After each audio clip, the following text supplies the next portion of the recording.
Okay, how about now?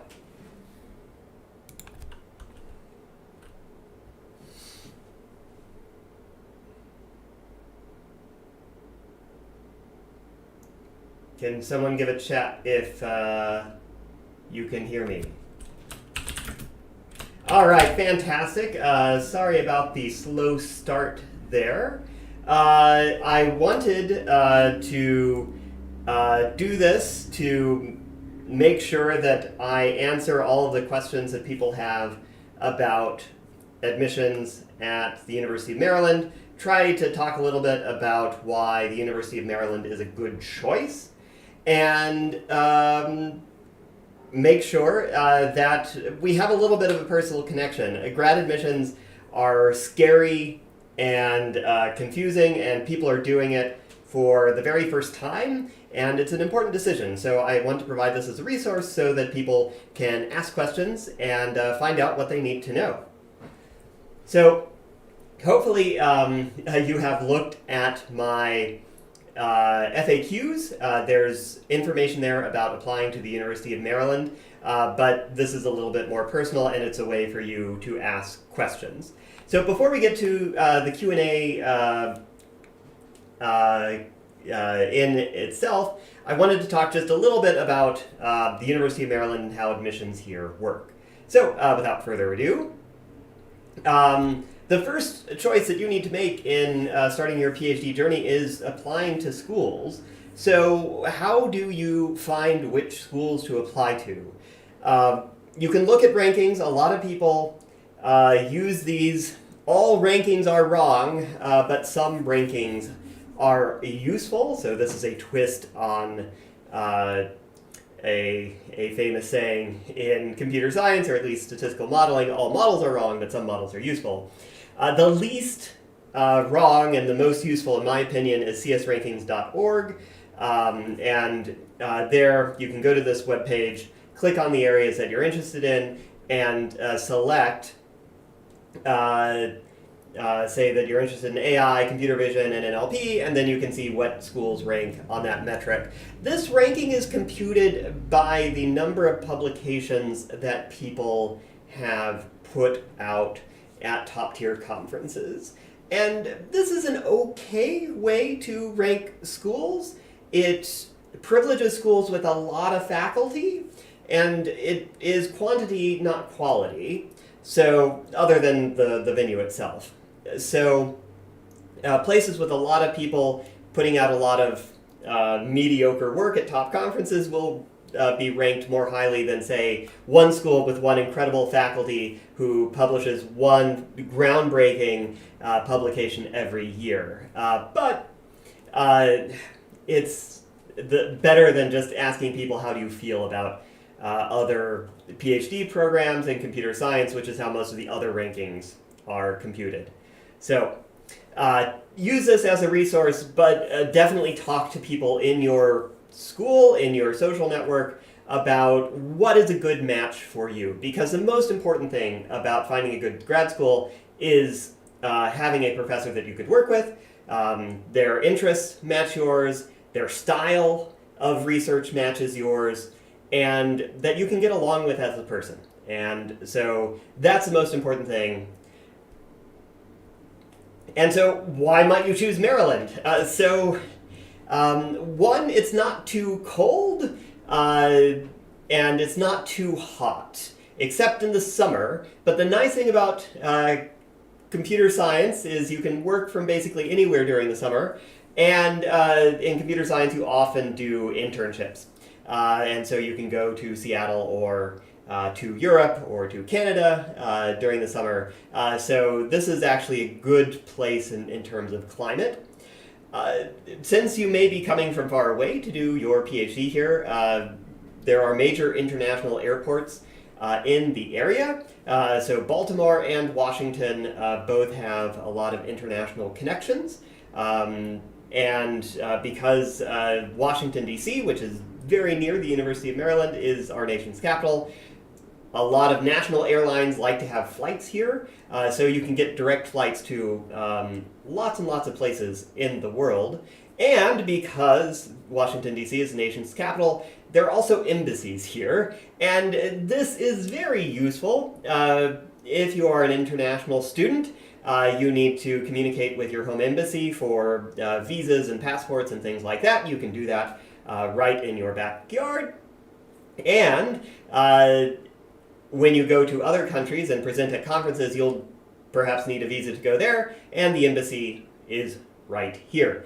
People kind of overlook this as an unimportant thing when you're doing a PhD, but it can be a big hassle, and being in Washington, D.C. makes it fairly easy to do that. And of course, other cities have this advantage as well. If you're in Berlin or London or Paris, the same thing applies there. Another reason that Maryland is a good place is that it's cheaper than, say, the Bay Area in California or Seattle. And so it's not the cheapest place in the world. There are schools, particularly, at least in the United States, in the Midwest, so Michigan, Illinois, those are cheaper than College Park, Maryland, but we're cheaper than some other places. All right, so if you decide to Maryland, I want to describe a little bit how that process works.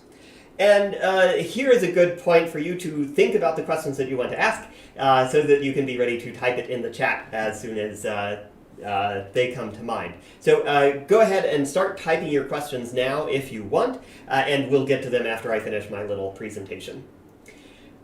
Okay, so how do grad admissions work? You submit your applications, and then there's an initial triage phase where people check that the application is complete, all of the required materials are in, and you have met any of the cutoffs that we have for minimum requirements to be in the program. So for example, you cannot be a teaching assistant with a TOEFL or other comparable test below a certain score. So if you don't meet that, you won't be considered. But these are relatively permissive thresholds, so that shouldn't be too big of a problem. After that, you get sorted into areas. So for example, I review machine learning, natural language processing, and AI applications, but I spend most of my time looking at the NLP applications. And so that review by faculty happens mostly in January. Then some faculty will have interviews with students. That usually happens in February. And this could either be to really strong students, hey, please come to Maryland, please, please, please. And in other cases, we're trying to see if you're a good fit to make a final decision. And then we start sending out acceptances. And so that usually happens anywhere between February and March. And so if you don't get admissions in February, don't worry, like more admissions will go out over time. And then there's a visit day.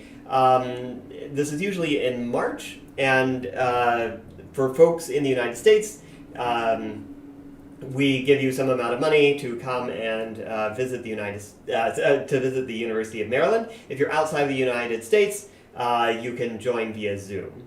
And then by April 15th, you accept the offer somewhere. One thing that I want to stress is please get your answers in as quickly as possible. If you accept, that's great. Say yes as soon as possible. If you decline for whatever reason, please do that as quickly as possible, because that helps us admit the next person on the list. Okay, so I've been doing this for a while, and there are some common misconceptions that people have about how a PhD works and how admissions work. So first, one common misconception is that you pay for your PhD at any reputable institution in computer science. You will have your tuition paid and receive a stipend. The stipend isn't as large as it should be, but it's enough to survive on. So you do not pay for a PhD. You get paid to do a PhD. You could be making a lot more money if you were working at Google or Facebook or someplace like that. But hopefully you'll be able to do more rewarding research in the future if you have a PhD. Another misconception, you must absolutely email a professor before you apply. That is not true for almost any place that I know about. It doesn't really hurt, but it's not a requirement. And so many of you may have emailed me, and maybe that's how you got this link, but you don't absolutely need to do that. Another misconception is that the overall school ranking matters. So no. Yale may be ranked really highly in U.S. News and World Report's ranking of overall universities, but it has a fine computer science program, and there are some great people there. But what really matters is the work that you do and the advisor that you work with. The overall ranking of the school doesn't really matter. And so you shouldn't look at the overall ranking of a university to choose where you do your PhD. And you don't need to go to the best ranked grad program. You should go to the program that has the best fit for you in terms of your interests and where you can be productive. If you go to a top-ranked CS program and are unhappy and unproductive, that's going to be a worse outcome than going to a mid-tier program where you crank out a lot of great work. Once you get into your PhD, a lot of people spend too much time on their classes. And so once you're in a PhD, your grade point average ceases to matter. And as long as you're not getting kicked out of the program and you're meeting your minimum requirements, your focus should be on research. And another misconception is you need to really work hard to get test scores. This is not like undergraduate admissions. Test scores are a minimum bar, and once you clear that minimum bar, you don't need to max out your test scores. And this is mattering even less and less after Corona. And then finally, I'll repeat this again. When people reject an admission offer, people often think, oh, I need to be polite. They were so nice to me. They were super interested in my work. I need to write a carefully crafted email explaining why I turned them down. No, just say, sorry, thanks for the offer. I'm going to UW. And just send that email, reject as quickly as possible. That allows us to go to the next person on the list. And it makes the overall system of admissions more efficient. Okay, and so particularly for myself, what am I looking for in the next admissions season? So I am looking for students, so that's probably the most important piece of information.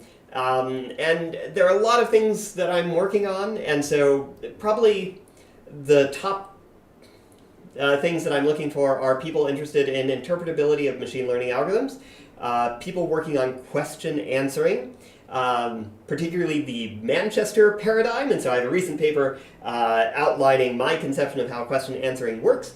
And this was very helpful for me to understand why it is that I'm interested in question answering. And so if folks want to look at that and look at the Manchester paradigm, that is very specifically what I'm interested in question answering.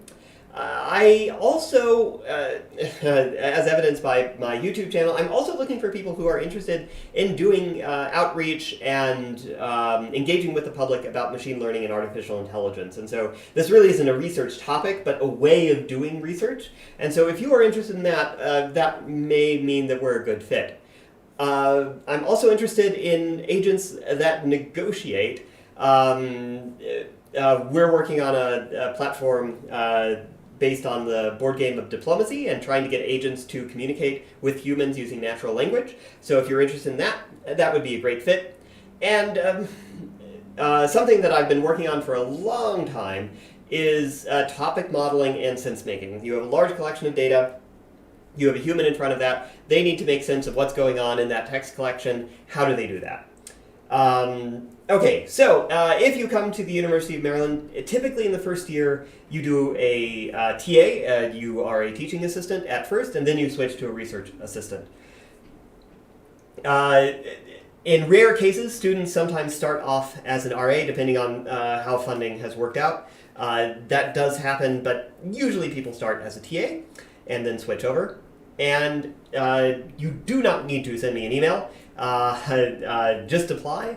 If you have specific questions, that is fine. I usually try to answer them, but if I don't answer an email, I get a lot of email. That isn't necessarily a sign that I don't want you to come or I don't like you. It's just I missed your email. And so you do not have to have published papers to get accepted. That does help. There's no getting around that. But you must have had something that looks like research. You must have a course project where you investigated something new, or you worked in a company where you worked on things that look like research, tackling new problems, doing an implementation that no one has done before. So you don't need to have a publication, but you need to have something that looks like research. Okay, and so that's all I wanted to talk about. Things you can ask me about living in Maryland. I think a lot of people underestimate how important it is that you are happy and where you live is a good fit. So please do ask questions about College Park, Maryland, what it's like to live here, or what it's like to live in America generally, particularly if you're coming from overseas. Questions about TA or an RA, ongoing projects that I'm working on, or the CLIP lab in general at Maryland. And so I am just speaking for myself here. I'm not speaking for the lab or the university, but our lab has a lot of great people working on information processing and natural language processing, and beyond the CLIP lab at Maryland, there are a lot of people working on machine learning and artificial intelligence. We're the third largest computer science department in the United States, and lots of exciting things are happening here. So that's all I wanted to talk about. I'll start taking a look at the questions that have come in, and if you have other questions, please do type them into the chat.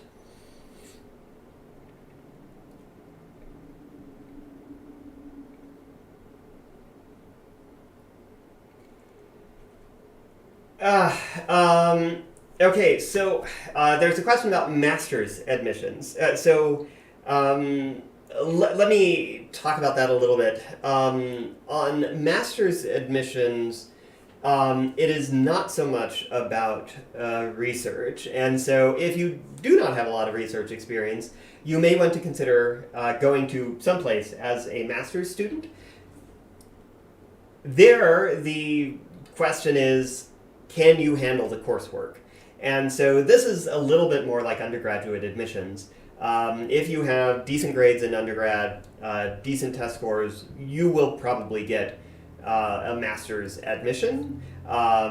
Master's admissions at Maryland is a little bit harder than other places because our master's program is relatively small. There are some newer programs that are a little bit larger, but it has historically been small. Smaller than our PhD program. And so it's more competitive, but if you do not have research experience, you may want to consider also applying for master's at other places in addition to Maryland. Yeah, so there it's more about, can you do the coursework, can you handle graduate level study in computer science? And so Vanya asked the question, is a conference paper necessary for PhD admissions, especially at NLP? And so things have changed a lot in the last few years, and so it is not a requirement. People have gotten in without having publications, but it does help. There's no getting around that. And so the very top candidates that we admit are probably going to have some publications. That being said, there are people who do get in without publications, and those people typically have something else that they have done that is impressive. And so having some sort of useful project at your university that really shows that you can get stuff done and think about a problem in a way that looks like research, or that you've done a course project that really impressed a professor, or that you have done something else in your life that shows that you're likely to be able to do research. And so, for example, we sometimes admit people from industry or from government who have worked on really big projects, implementing stuff, and never resulted in a publication because it wasn't important for where they were working, but it has the same structure of a research project. Like there's a problem you're trying to solve, you need to do something new, you use the tools from computer science to solve it.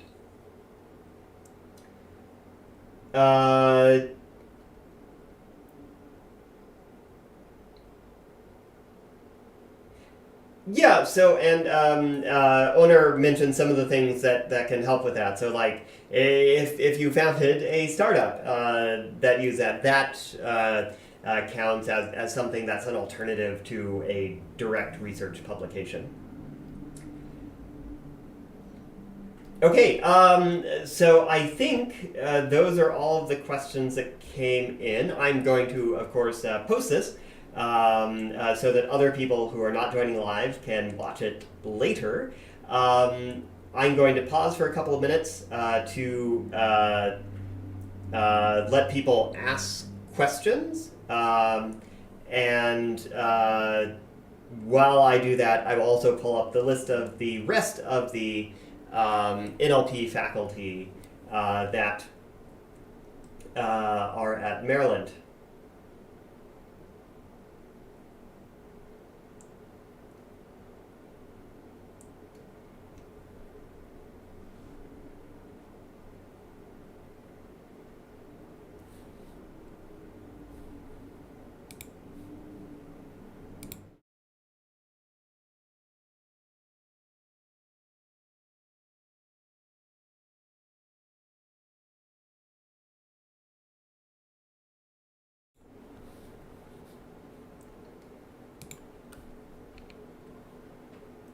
Okay, Yiliman, what is ABY? I don't know that.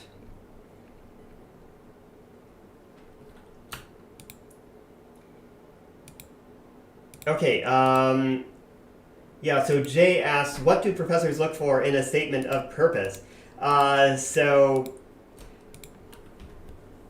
at a high level, one thing that we look at is can you do research? Can you talk intelligently about the research that you're interested in? And do you have a plan for how to go forward? And so, and a statement of purpose is not like a contract where you must absolutely do the things that you mentioned in your statement of purpose. It is showing that you can think about how to do research. That's what people look for generally. But then specifically, when a particular professor is reading your statement of purpose, they're looking for, is this a person I could work with? Do they have the right skills that I'm looking for?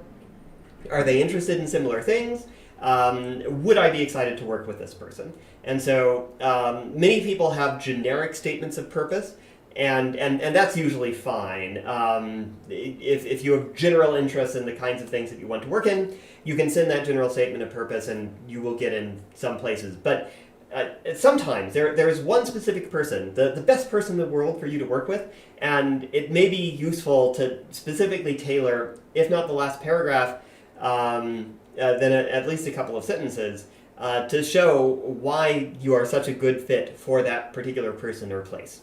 And for example, let's say that you have a life and a family and a vibrant collection of collaborators in the Washington, D.C. area, that makes it a very strong case for you to be at Maryland, and that does help.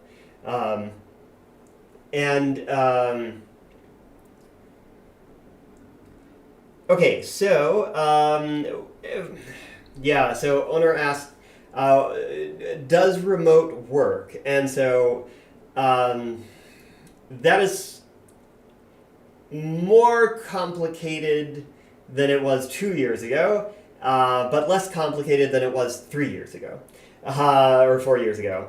So for remote, in terms of research, I work remotely with a number of people. And one of the students I was funding on an RA was in California for the last year. for personal reasons. And I often work from home. I have a nice setup here, and so I'm not going into the campus today. And so COVID has helped us do better with remote work. The problem is you need to take some classes, and those classes aren't always remote. So if you can work it out with all of your faculty to provide a remote option, then you can absolutely do that. But not everybody provides that. I always provide that. I think it's now an equity issue, and we learned how to do it. We should keep doing it. And once you do research, remote is okay, but it's that first bit where you need to take required classes, and those might be difficult to do remotely. Yeah, so I won't talk about specifics of any case, but there's a question about going from a master's to a PhD. And so a good strategy, if you do a master's and you like where you are and you like the people that you're working with, it's often very easy to convert to a PhD after that. And it's usually faster than moving your whole life and starting someplace new. So I definitely would encourage people, if you find a good master's program, by all means, stay there and convert to a PhD. And so when you're applying for a PhD, you obviously look for a good research fit. The same thing should be true of masters. You may not stay there for a PhD, it may not be an option, but particularly at a place like Maryland, where our master's program is pretty competitive, a lot more competitive than other places. If you come here and you like it and you want to stay, tell people right away that you want to stay for a PhD, and as long as there's a good working relationship, that's likely to happen. Okay, so there's a specific question, like, can you get into computer science with a statistics degree? So yes, absolutely. And more generally, let me say, you do not need to have a computer science degree to get a computer science PhD. People have come in with English degrees, with math degrees, with physics degrees, with literature degrees. And so as long as you have shown somehow that you're able to do the things you need to do to, one, teach intro programming classes if you need to become a TA, and two, that you can do research in an area close to what some faculty is already interested in, that's all that's required. And then even if you can't teach an intro programming class, the other thing to consider at the University of Maryland is applying in information science. That has a broader umbrella. I also advise students in information science, and you can apply there. And again, as long as there's a good fit. And so this is a case where you should probably email me if you're applying in information science and you want to work with me, and say, like, you have a degree in literature and you probably couldn't get into a CS PhD program. You could apply into the information science program, where they let crazy people like me in there as well, and it doesn't really matter what your background is, as long as you agree with the mission of information science and can teach something in information science. That may be a better option for you. So that's another thing to consider. Okay, what about papers under submission? Yes, that is complicated. So certainly, one thing that ticks people off is when people list under their publications things under submission, and it's not clear that it's under submission, and you kind of let people believe that, oh yes, I have 3 papers at ACL, but they're all under review. Like, don't do that. Like, that's a good way to tick people off. But yes, it's totally fine to have, like, manuscripts or works in submission. Just make it very clear that they haven't been accepted anywhere yet. and or if it's in non-competitive venues, it's fine to list those things. If there's something that you're very proud of, then you can even include that in your application, and people will skim through it. So yes, you absolutely can do that, and yes, it shows that you can do good research work. And yes, it's not as valuable as an accepted publication, but it's still useful. So do that.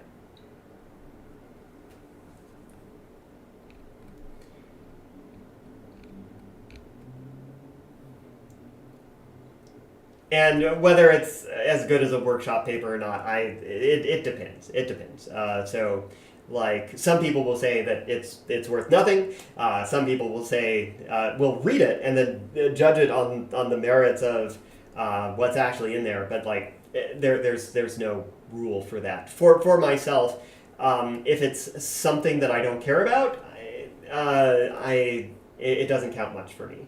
If it's something that I'm really excited about, really interested in, then I read it and then I judge it on whether it's a good paper or not. Okay, so there's a question: are there scholarships?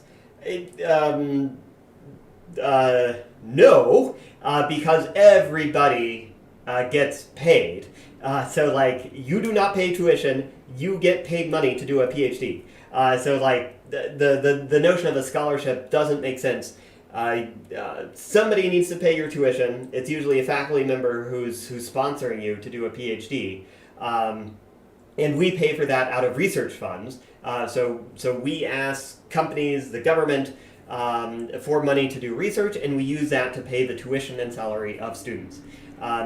You can get scholarships and fellowships independently, and that helps. That gives you more research freedom.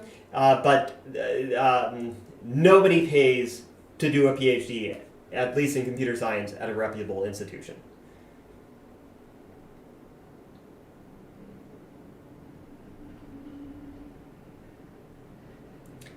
Okay, I will pause just a little bit for people to think of new questions.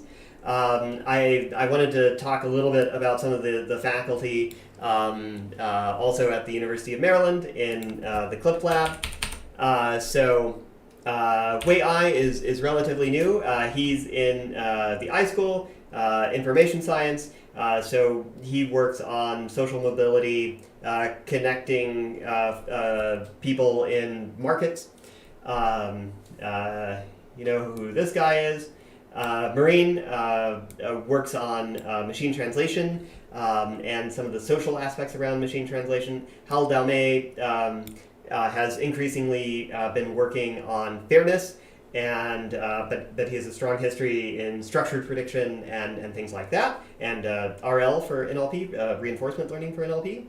Naomi Feldman is in linguistics. She works on phonology, phonetics, and Vanessa Frias Martinez works on how you can do measurements at a population scale, say like at a city level, and tell whether, say, a transportation network is functioning well, monitoring the spread of coronavirus, things like that. Doug Ord is going to be retiring soon, so he is probably not going to be accepting new students anytime soon. But you could be co-advised by him while he is still around, but he probably will not be accepting students. Louika Rashid works on graph structures and information processing on those graphs. Philip Resnick looks at computational social science and we've collaborated a lot on some of the sense-making projects that I've looked at. And Rachel Rudinger is new faculty in computer science. She's building up her lab, probably will take more students. She is interested in semantics and pragmatics. Okay.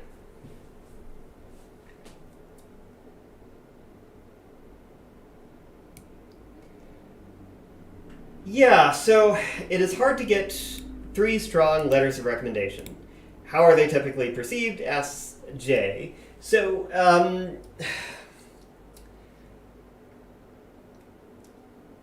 you definitely should have one strong letter of recommendation. And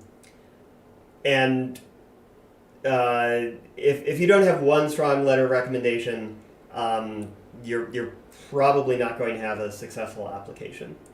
Not all of them need to be glowing, but one of them at least needs to be strong. If you just have a letter that says did well in my class and doesn't have a lot of details, that's not going to help you.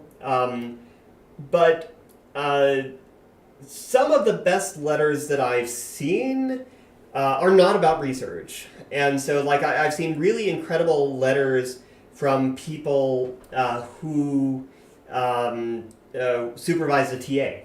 So like many people TA even as an undergrad, particularly because computer science enrollments are gigantic. And they talk about how organized the person was, how conscientious the TA was, and how they made the class run smoothly and clearly explained concepts and found mistakes in homeworks and things like that. And that's really valuable. It's not research, but it shows the same kind of skills that you need to do research. And it's not about submitting a paper or things like that, but it still shows a lot of the good qualities that we're looking for. So be creative in how you find your letters of recommendation. They don't all need to be co-authors on research papers. And it could be from a company. Like if you've worked at a company with someone who has a PhD, then they're a reasonable letter writer. It's even better if they have some sort of, like they've taught or they've served on committees at a university, and there are lots of people in industry who have done that. So definitely consider that as well. So there's a very specific question. Assuming someone is interested in machine learning explainability, what are the kind of attributes that I'm looking for? I guess like the most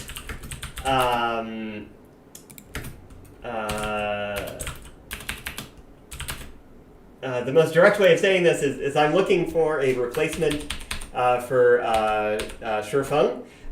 So he's a student who just graduated. He's now, he needs to update his webpage. He's now doing a postdoc at Harvard and Chicago. And so he is, so this kind of work is the kind of stuff that I'd like to continue with a new student. Research where you have a human in the loop, where you're showing explanations, you're getting some sort of feedback from the human, and you use that to improve the explanations. And so this is the sort of thing that we worked on together while he was at Maryland, and we just had a paper accepted to EMLP where we're doing more of this. We're using bandit algorithms to show explanations of a question answering task to a human. We see how well the human does at that task, and we use that as a reward signal to figure out what kind of explanations to show people. Okay, so I think those are all of the answers that have come in. I will count to 10 to see if any more questions come in.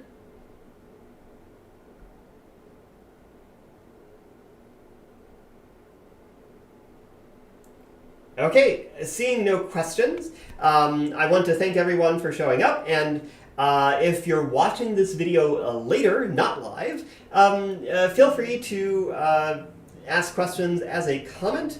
I will come back periodically and answer those questions. Again, you can also send me an email, and if you're watching this in the future, you may get a link to this video to view this if you send me an email.